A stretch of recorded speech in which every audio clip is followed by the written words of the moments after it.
আপনাদের কক্সবাজার যেমন অপার সম্ভাবনা রয়েছে, ঠিক একইভাবে অনেক সমস্যাও রয়েছে।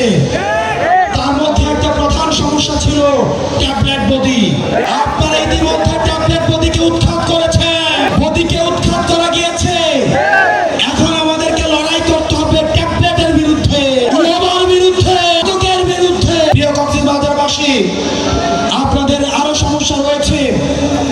রোহিঙ্গারা, নোবেলের লুভে খুনি শেখ হাসিনা বাংলাদেশে রোহিঙ্গাদের তখন আশ্রয় দিয়েছিল। কোন সেফ এক্সিট নিশ্চিত না করে রোহিঙ্গাদের ভবিষ্যৎকে